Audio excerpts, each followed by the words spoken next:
Hi guys, good morning. This is Brenda back to you, not with a banger this time, but I decided to do a story time.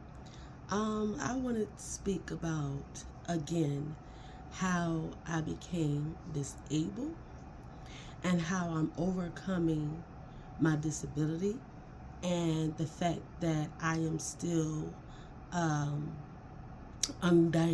undiagnosed. My disability is undiagnosed. They still don't know the root of it, and how I just remembered and how it just got reminded in my mind, a couple of months ago on what can be the culprit of my disability. Um, and when I get that opportunity, I will share it with my doctors and all of my specialists and everything in that genre, in that area. So, guys, I'm going to start it off like this. I am a disabled woman, physically disabled. I deal with pain constantly. When I breathe, my body hurts. I deal with pain from my head down to my toes daily. I am on loads of medication. My nighttime medication, daytime medication, and a whole drawer of medications, well, vitamins, but medications that helps get me through the day. Okay, so I'm gonna start off with I've noticed all my life, I wasn't flexible. And all my life, I noticed that, because I was a cheerleader, I was a dancer, I was a drill team. And I always noticed that I was more different than everyone because I wasn't flexible. And every time I tried to do anything in that nature, um, it always painful. Doing a split, was painful. And only way I was able to do a split is when I was a cheerleader. I was young, about like 12, and an older cheerleader actually told me to go as far as I could and kicked me down. But yeah, then I really noticed, like, when I had my first surgery. I had my first surgery to get my tonsils and my adenoids out. So when that happened, I noticed that I had increasingly pain and always had a hard time breathing. Mind you, I was in all types of sports. I was in drill teams. I was doing a lot of things, and I never had problems with my breathing. So then, about a year later, I was diagnosed with, actually, no, I wasn't diagnosed yet. So I had those operations, and then I had a problem with breathing a lot. I would cough so much, just had a hard time breathing. Mind you, at this moment, I was a cook. My goal was, my goal was as a child, I always wanted to be a foster mother, and I also wanted to be a chef. So I went to school. I went to Job Corps. I took up a trade in culinary. I went to school for culinary. Unfortunately, I didn't finish because, like I said, I didn't have a lot of grants and things like that.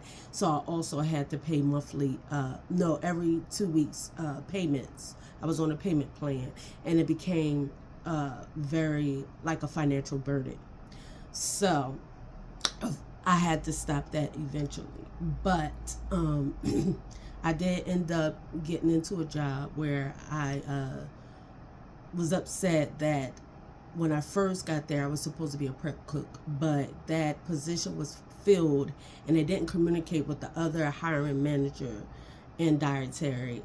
It was a nursing home, and I end up, Wesley Enhanced Living, but that's in Philadelphia. But anyways, I end up starting off as a server, and I noticed that you know I didn't have any problems. But then Like the first year, I remember I had a fall. I slipped in the kitchen. I did have my non-slip shoes on, but they was cleaning out, I think, the fryer, and it overflowed, and even though they mopped, the grease was still greasy. I wasn't the only one that fell, but I fell, and I know from that day on my back hurt, and that was like 2008. That was 2008. I think I got my surgery in 2010. Yeah, I think I got my surgery in 2010, and I noticed I noticed that I was having a hard time breathing after that. But I also just was having a lot of back pain or whatnot. Okay, and then I end up working in a bistro, and in this bistro, in the place that I was working at in Wesley Enhanced Living, it was always short. So I would work short-handed. I would do doubles. I did all that, and my back was hurting. That was from a year ago, that first slip and fall. And then I end up having to do a double, and not only do a double, and I had to go to a different part of dietary and also work. So I was doing two different jobs, and really, the two different jobs, you really needed 4 to 6 people, but it was just me. And I remember, I think I slipped and fell also. All these times I did do a incident report, but they were short, so I had to continue working. And so then in 2018 was my final fall. But leading up from those times, all those years, like, I think I was in the bistro doing doubles and triples and working alone because everybody would call out and whatnot, and just constantly on my feet after I had that first and second fall. So my body was just hurting. And then 2018, I was also working hard. Every time I was, like, before I went off, I fill up everything. I clean up the bistro. I fill up all sodas and stuff. That's 10 pounds, 5 pounds, doing everything. When I come back, everything empty. I got to do everything over by myself. So 2018, these things still going on. And I came in one morning, and as always, when I come in, everything needs to be filled up, everything. And it wasn't fair, and I used to cry a lot. Sometimes I didn't know why my emotion would have me so angry. It was because I was in pain. I was always in pain, and it was very hard to do what I needed to do, but I was a workaholic, and I was one who supported my family. You get what I'm saying? Mother was struggling, brothers in and out of jail, sister, she was struggling at times. You get what I'm saying? So even though I didn't live with them and I had my own place, you know what I mean? I'm supporting these people. I'm supporting my family, the ones that I love. So even though I had the pain, I keep working and working. So anyways, I come in this particular day, 2018. I come in, and everything is empty. So I goes into the storage room where we have our juice connected, which is like 5 to 10 pounds, and our soda connection for the soda machine and the juice machine. And well, the juice machine wasn't in the bag, it was really the soda machine. But yeah, so I had basically had to fill those things up. As I'm filling these things up, I kept hearing a noise. Meanwhile, I was unaware of, and I think also my managers was unaware of, maintenance having their equipments all the way up on all the way up on our shelves, and it was heavy. So anyways, I went to go pull out. No, I went to go put in one of the, I think that was 10 pounds, the Pepsi soda inside the machine. And when I did, I think it hit the shelf, and everything came tumbling down. And unfortunately, I could not move. And instead of me, I should have called 911 and just had them come and get me out and, just go to the hospital. But I didn't. I called the security, and he came in and helped me get out. And once I got out, at that time, I didn't feel that much pain. I really didn't feel anything. Like, I was more shocked than anything. You get what I'm saying? So I started working. 2 people called out of the bistro, and here we go again. I'm working short. So I'm just working. Yeah, I think I did an incident report, but if I didn't, I know for a fact I went upstairs to the president of the person that was in charge of the whole facility. I went to her office, and my managers heard it. I was upset. You get what I'm saying? So that was that, and I kept working. And then I think it had to been because by the end of that month, I was fed up. And I no longer wanted to work in the bistro. And even though that's something I love to do, is be a cook, be a chef, I just end up being in another dietary kitchen, which you don't cook anything there, but you serve and stuff like that. And trust me, I did not want to do that, but I was tired of being taken advantage of. It was too much work. I was in a lot of pain, on and off. But then a particular day, like it had to been at least a month and a half after that, I'm still, mind you, I'm still working double time, even in this other department and everything like that. I'm working double time. I'm helping out, not really taking breaks or whatnot. So then one day I was just in the kitchen, and like a sharp pain ran through from my spine, the back of my neck, all the way down to the bottom of my butt, my back, the top of the butt tops, my butt. So I had pain going down my spine, and it was like I seen stars. I couldn't see anything but stars. And it was a couple of CNAs that was watching me, and like they said they were talking to me, but I couldn't hear anything. And then once I came out of that, once they, was like touching me and I came out of that, the pain was like 1,000. The pain was like I got hit by a truck. So I'm crying, I'm bawling, and I'm trying to walk. It was so difficult to walk, but I made it downstairs, and I let the new manager know I can't work. I have to leave. I did what I could, which I did. At that time, everything was done, but I still had like an hour or 2 left before I clocked out. But I was done everything. I always was fast like that. I don't play. I clean up as I go, so I was done. So anyways, I let him know that I was leaving. I had to leave. I was crying. My eyes was red. I was like, it was like so bad. So meanwhile, I thought about calling the ambulance, but I just was like, just go ahead, just go. So I went to the hospital myself, right around, like where we was at, the Nazareth Hospital was right there.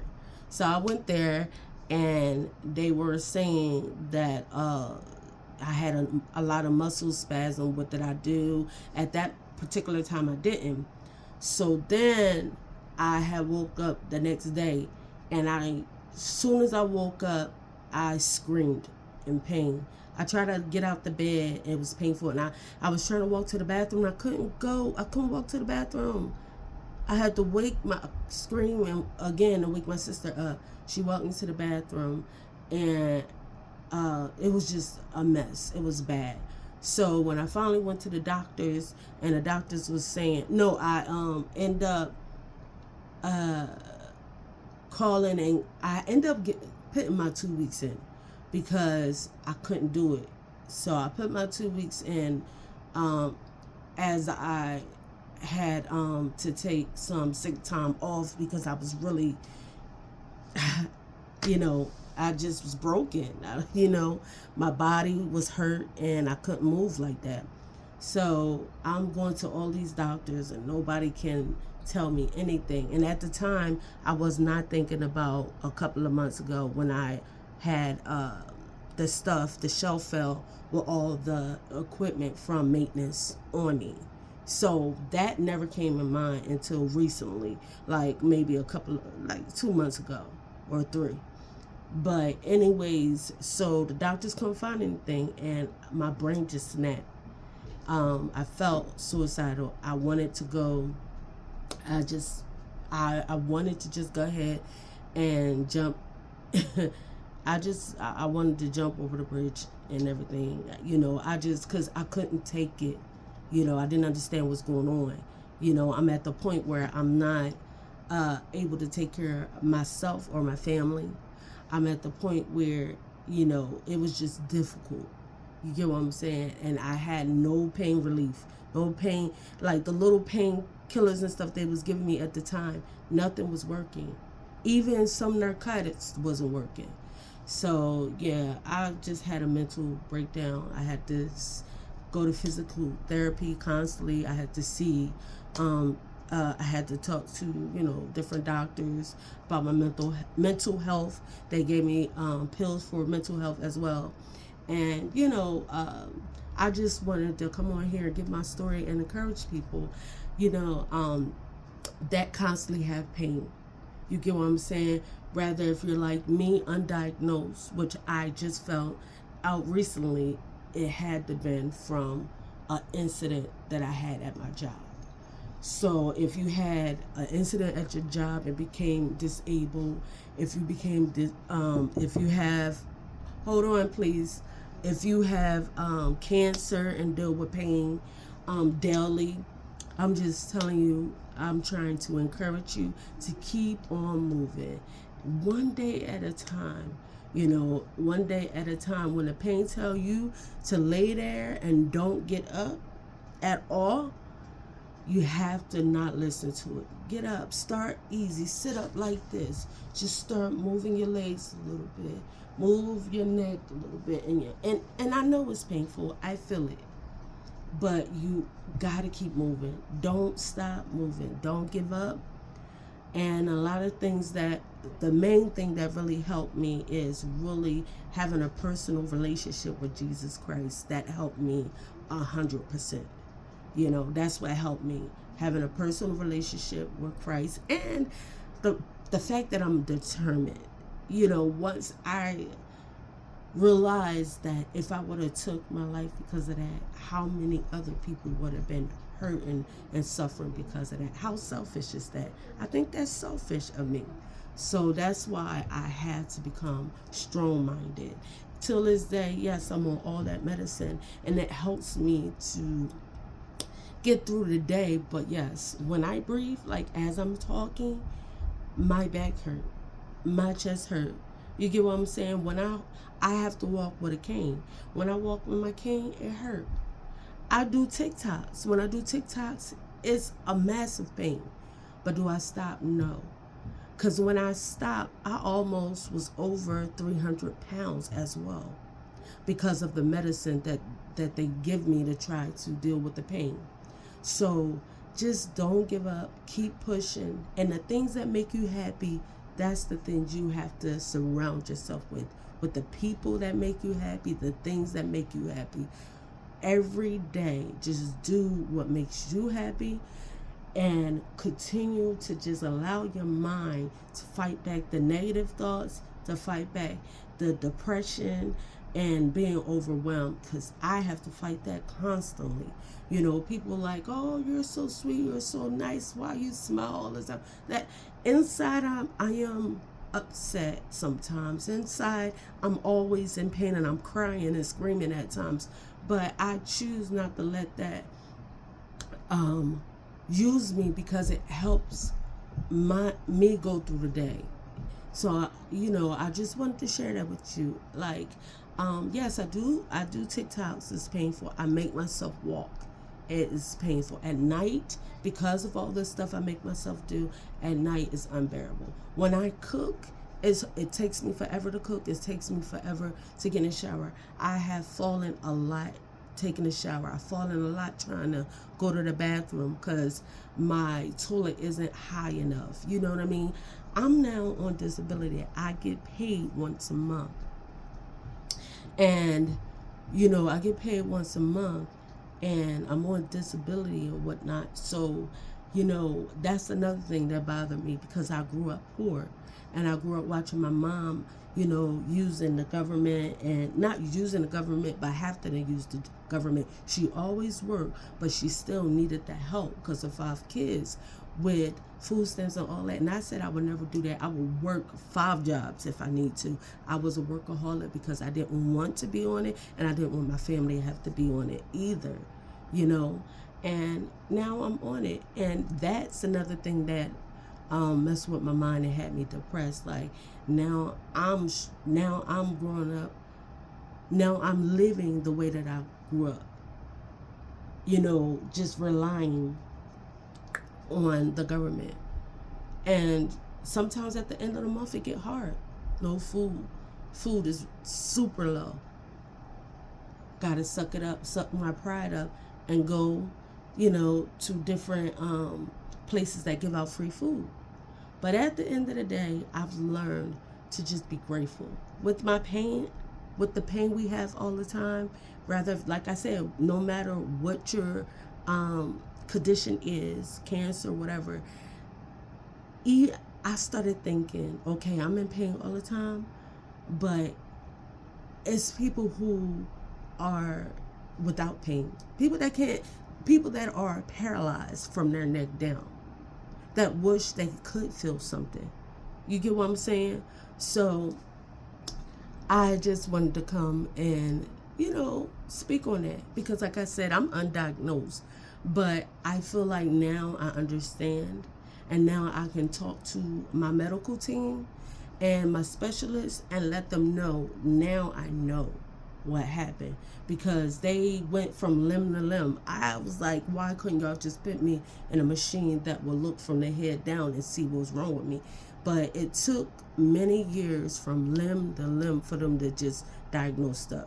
You get what I'm saying? So they saying, oh, it's a little bone condition, then, you know, your joints and a condition with your joints. Then they said, oh, you got fibromyalgia. Oh yeah, it's asthma. Oh, it's what's that called? Arthritis. You know, all these, when they go from limb to limb, they just say this and this and this and this, and I understand when you can't find the root of the pain, and it's hard to diagnose pain. But guys, is I don't want to keep you too long, and I want to be able to share more about it. So I mean, if you like this video, like, share, subscribe, comment down below, and yeah, I'm gonna keep speaking about things like this on my page because I know I'm not the only one that deal with pain from my head down to my toes, constantly, inside and out.